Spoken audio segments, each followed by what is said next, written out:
you're doing really well. We are. No, fantastic. We spent the night in Canterbury Cathedral. How cool was that? Yeah. So it's a little treat, which is good for us working hard Yeah. and doing fantastic work for the community. We are today doing something that really is, I would debate, probably one of the most interesting places in all of Kent, really, which is namely St Augustine's Abbey, or the ruins of St Augustine's Abbey. Because the reason why, for me, is if you live in Kent, this has to be one of the most historically important places you can visit outside of the cathedral, which is obviously just adjacent to us. Because really, this is the birthplace of really Saxon, what we'd refer to as the kings of Saxon Kent, and the idea of Christianity moving in, and basically the birth of religion as we sort of know it in a modern context moving forward. But a real focal point for our Saxon history. So stay with us, enjoy your history lesson, and this is the ruins of St Augustine's Abbey. Come on.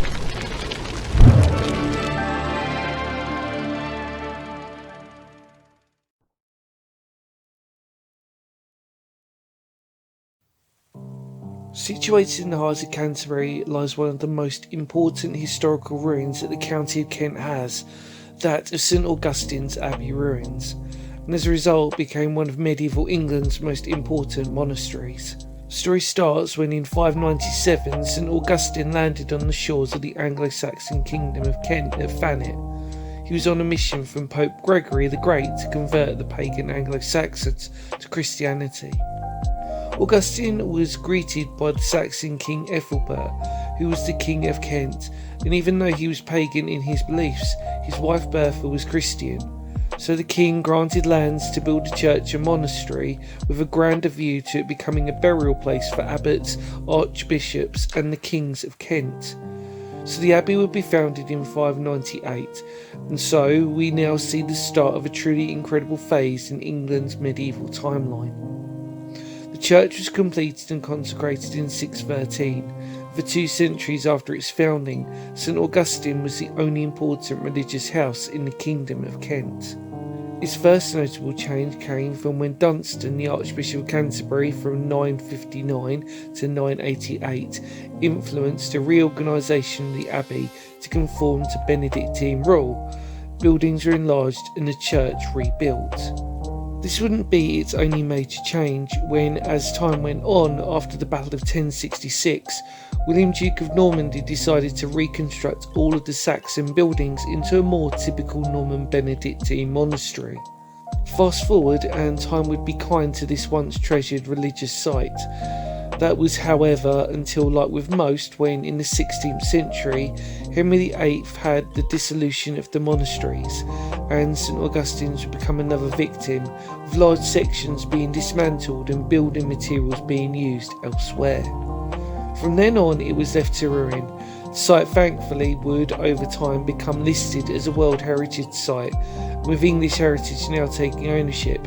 In my opinion, it is one of the most important religious sites that we have in Kent, just shy of the county's most famous, namely Canterbury Cathedral, and in my opinion it is well worth a visit should you be in the area.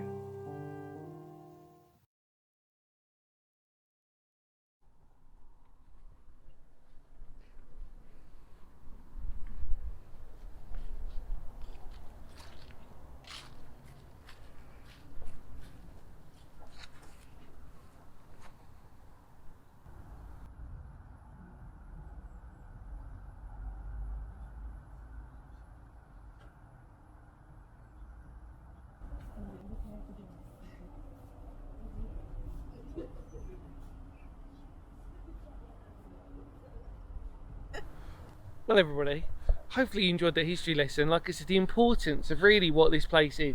You still laughing, aren't you? Yeah, I am. We were debating who was more amazing. Well, this was it, wasn't it? Obviously, we all know that if you... it's me, isn't it? Okay. But Okay. anyway, right, on a serious note, because obviously we're exploring the beautiful ruins here. Mhm. As you probably know, if you've watched my channel many times, I think Canterbury is the best place in Kent, and it's probably it's in my top 5 places in all of England. I love this place. I've got loads of memories here, as I sort of mentioned before. It's one of these rare places where every time I've been here since I was a kid, I've not really had a bad memory at all. And we were fortunate enough, like I said, to stay in the cathedral last night. And what a privilege that was. But Canterbury's just a magical. I mean, you enjoy it, don't you? Yeah. Canterbury's a very special place. It's still not as important to me as Rise in East Sussex, but it is in Kent. It's number one, number one, just without a shadow of doubt. And walking round the streets last night was just a reminder of how vibrant this place can still be.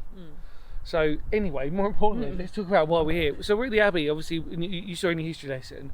But we're now walking through the vestibule, and obviously you can see again where these amazing pillars would have stood on either side, really encompassing how tall this actually would have looked. And it's really, I mean, actually, as ruins go, we've got to be realistic. It's not much of a ruin here today.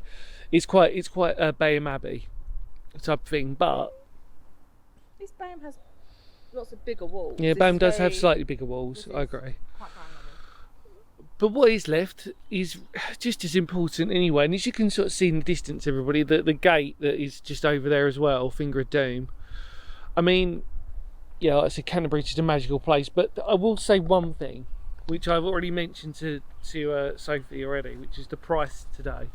Now, we're lucky enough, thankfully, Sophie, we're lucky enough to have memberships at English Heritage now. But this has got to be one of the more expensive ones to come to. Yeah. I'm just saying that outright. You know, it's sort of, it could have been cheaper for what you're looking at. Yeah. Although it's very historically important, so I suppose you're paying for that if you really love your history. But then if you don't know about it and you come around a whim, you didn't realise how historically important it would be. You think, well, for the state of what the ruins are, not. Yeah. I'm not wrong for saying that, am I? No. But we are here. And I think it still should be worth a visit if you do come here. I'm not saying that, I'm just warning you all out in advance. If you do come here, it's a little bit more expensive than most. But that's why you should probably get a membership anyway now. The thing is, you get a audio guide. You do get an audio. Oh, so that's the point. So actually, you do get an audio guide. Yeah. You do get the audio guide. So. Yeah. Namely me today. You are my guide. I'm your audio guide for today. But yeah. Anyway. Lovely. Let's. I like, again, obviously, because it's English Heritage. A lot of things are obviously enabled. So the inner narthex, this marks the inner of two narthexes, or antechambers, added to the Augustine's original church between the 8th and 11th centuries.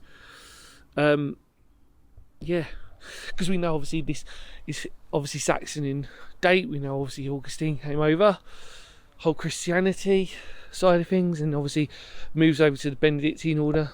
I don't really want to sort of say stuff. I'm quite aware that I'm talking to you about stuff that will be in the history lesson, so I'm not going to say too much more than that. But yes, Sophie, look at that. Pretty cool, Isn't it? What a beautiful day today as well to go out exploring.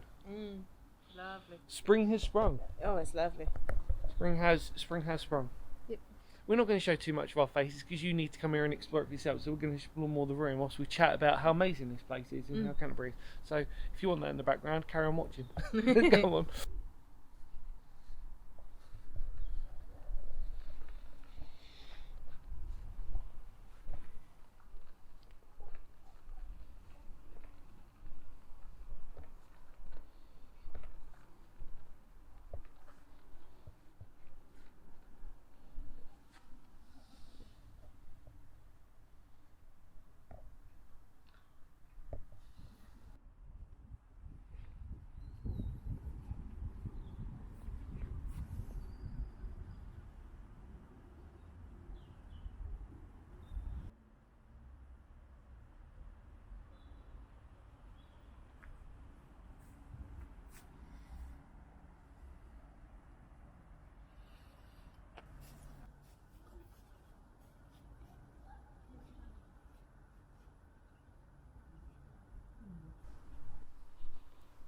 Okay, everybody. So like I see, it's well labelled here.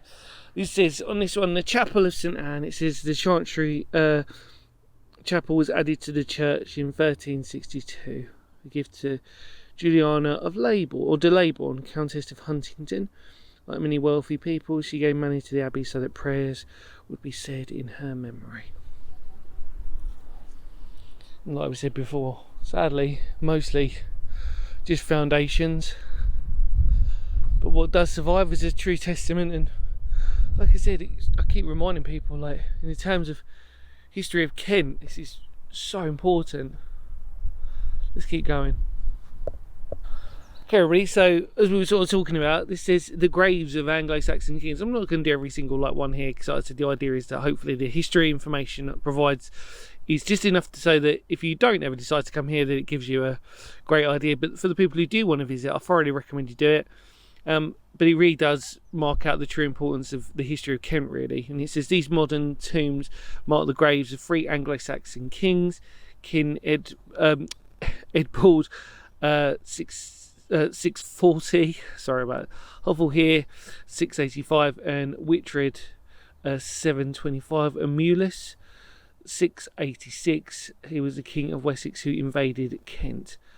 They were originally buried in the Anglo-Saxon church of St Mary, and Wessex means West Saxon. What are you interesting geeky people out there? There you go.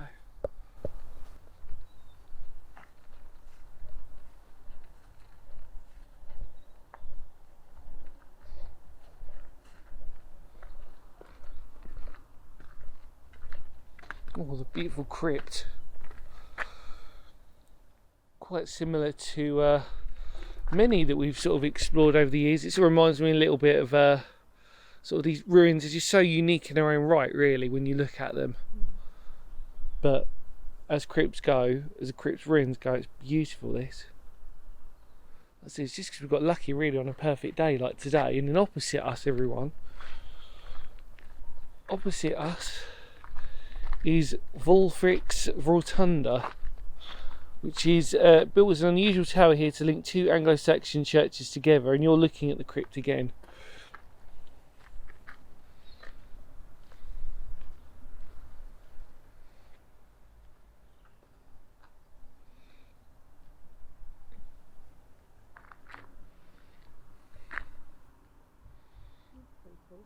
We're going to have to go into the crypt safe. Oh yeah, we'll go down. Yeah, we'll do. Let's do it.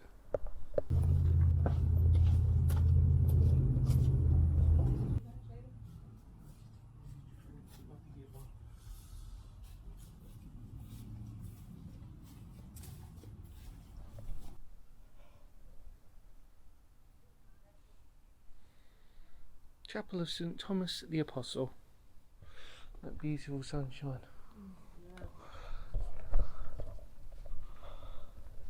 Look at this, Dave.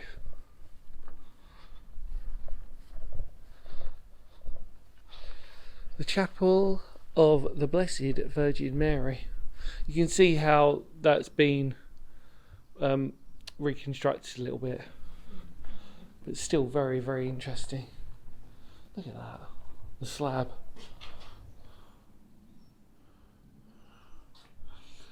Five crosses, 4 in each corner and in the centre one.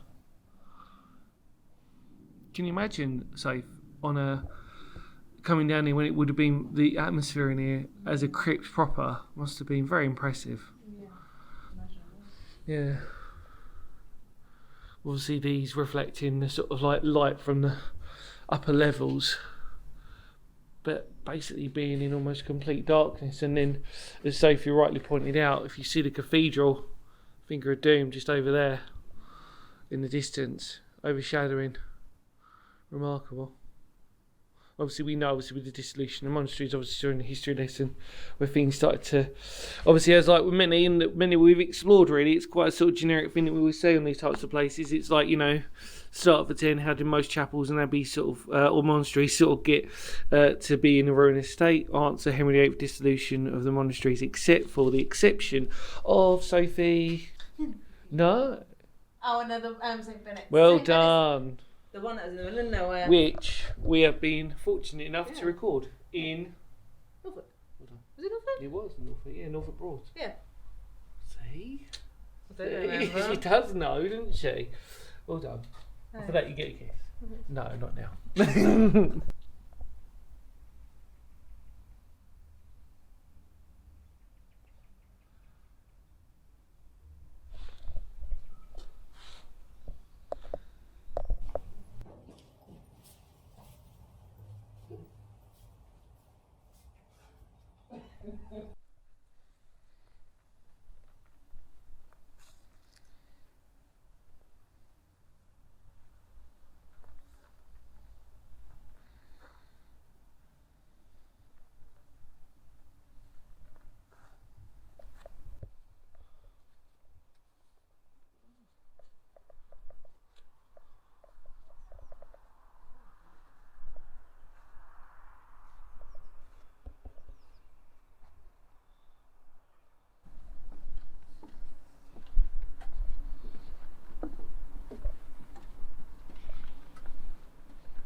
Oh yeah. Well, everybody, we're at the Lady Chapel and Crypt. This is Lady Chapels were used for special performances of masses in honour of the Virgin Mary. This was the first built in the 14th century to replace a Lady Chapel in the crypt. It was rebuilt around 1500s and the foundations of both phases are visible. And then it looks to be like you can see like a little Victorian sort of drain really, which is pretty cool. And we're basically walking now towards the sort of the far end really of the Abbey. And like I said, the further away we go, the more prominent the cathedral sort of seems to sort of be.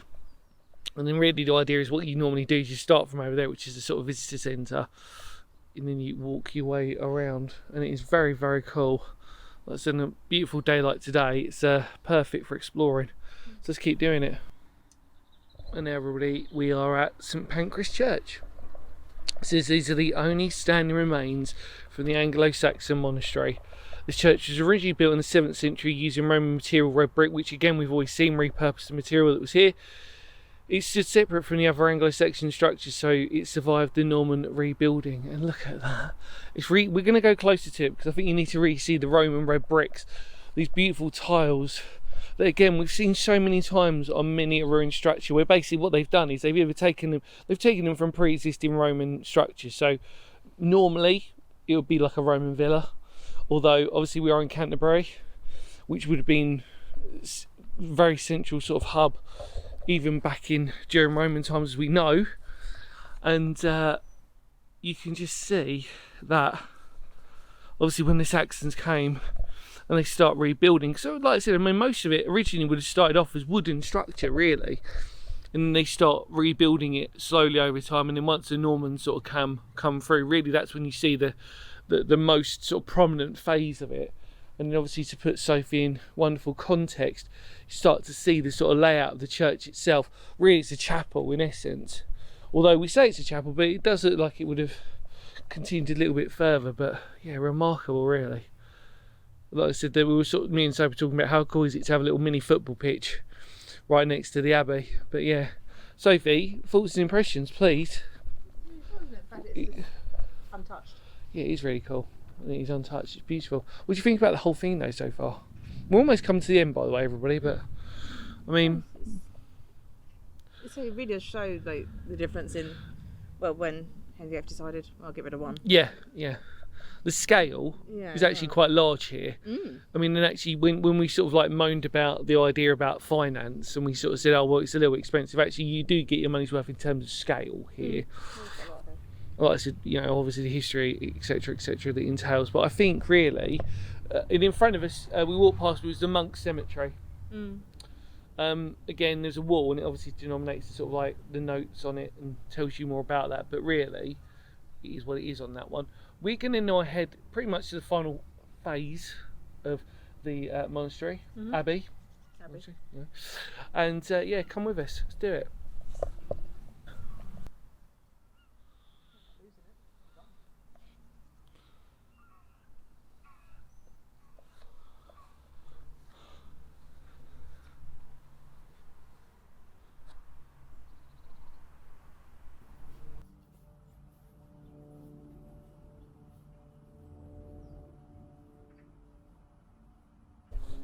So what I wanted to sort of say was, obviously, because obviously really Kent history is a wonderful thing, and I think that this site, like I said before, is so important on the Kent historical sort of landscape really.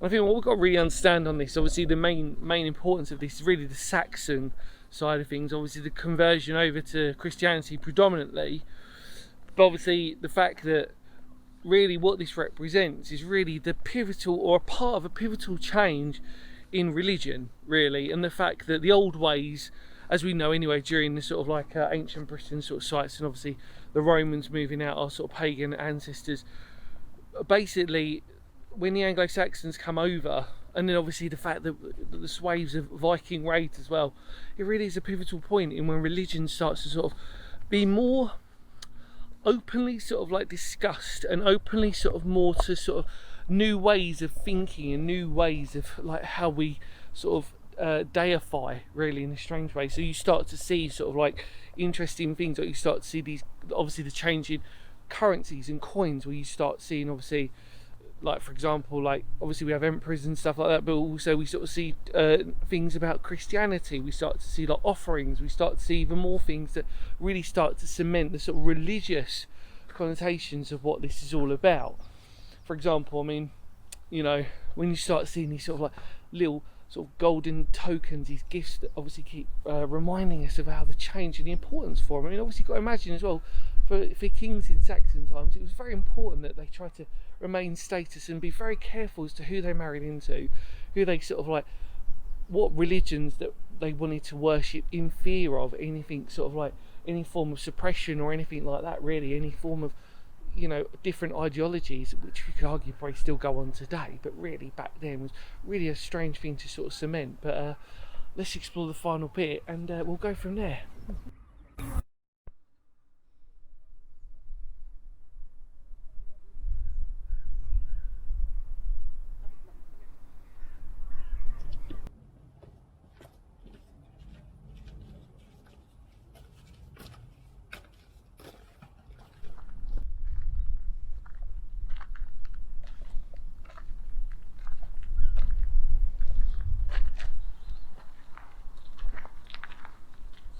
So welcome back. We are now at the cloister, which is aptly named the Centre of Learning. Basically the idea that monks can contemplate.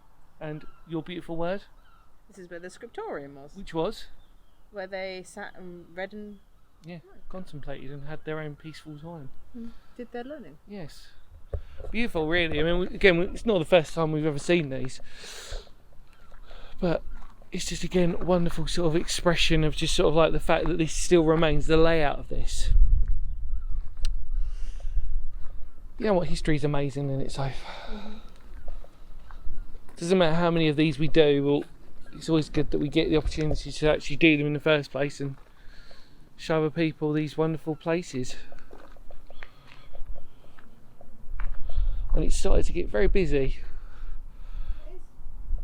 It's 11:30. Yeah, 11:30, okay, as they're recording this. And it opened at 10 and we literally just got here just after 10. We've been here for an hour actually. And it's got busier and busier. So like we said before, if you get the opportunity, we thoroughly recommend you get the English Heritage Pass. We're not affiliated with English Heritage. We'd like to be though, if you want to sponsor us. Quite happily do that for our channel, but yeah, thoroughly recommend you get that. There are so many places you can explore, which most of them we've actually we get for on this channel, don't we? But yeah, so as we're walking around anyway, because like I said, we've almost done, we might as well just take you with us.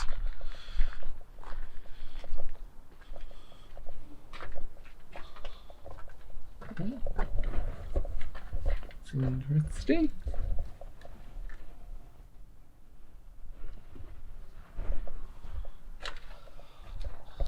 But on a beautiful day, you can imagine bringing out your family, which most people have done here today.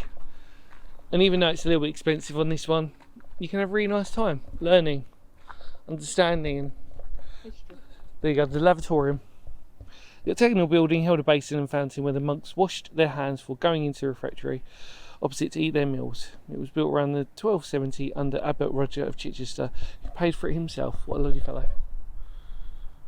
Wash your hands before dinner. Well, yes, yeah, hygiene again. Thank.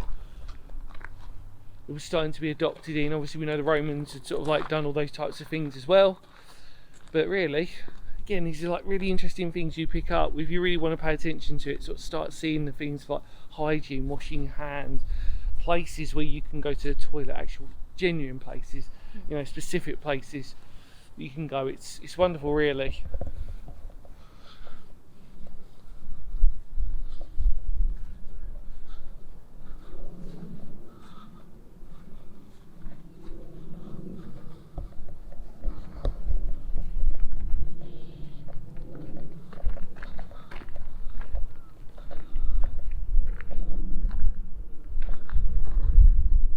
Far end of it, and yeah, we're just going to keep walking around for a little bit more, and then I think everybody we're going to say goodbye. See you in a minute. So everybody, we're sort of like now in the sort of area known as which is the refectory, which is the dining hall. Put my teeth back in. So obviously like wooden benches and tables, where they would have taken silence really and eaten. Beautiful, really, sort of way of doing that, eating in silence. Well, no, because one monk reading the board would have read the Bible. Yeah, well, I was reading the Bible. And it says, at its height, St Augustine owned 12,000 acres of land covering much of northeast Kent and most of the Isle of Thanet. There you go. That's what I'm saying about Kent. There you go. Right, almost there.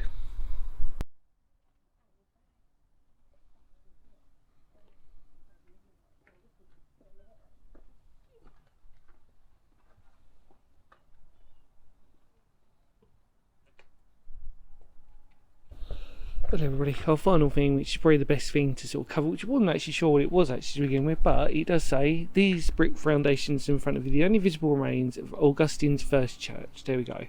So we're ending on how it all began, really. And it just says the tombs of kings and archbishops, and it says obviously basically where they were in terms of who was buried here. It says these are the tombs of the archbishops Lawrence, Mellitus and Justus. St Augustine would have been And here. yeah, point St Augustine. So he would have roughly. been down here. Yeah. And obviously you've got these little sort of plaques here as well when you look at them. But what a beautiful way to end. And where it all began. Well safe. Join me. What do you think? It's really cool, isn't it? That's Yeah. really good history.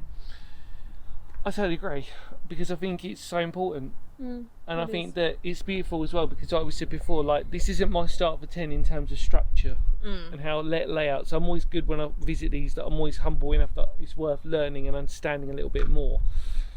And I think on that, I think that's a perfect way to end, about knowledge and understanding. Hopefully you've really enjoyed this video. Thank you so much for watching right till the end. Feel free to come down here if you can. If not, hopefully the videos provide you enough information. Thank you, Sophie. All photos provided by Sophie. Feel free to check out her Instagram in the link below. Please show as much support as possible. Any more words of Phoenix history? Thank you so much for coming along with us. Because history matters, I think we can say it safely does on this. Take care, everybody. Much love to all of you out there. Are you ready? Yeah. Come out.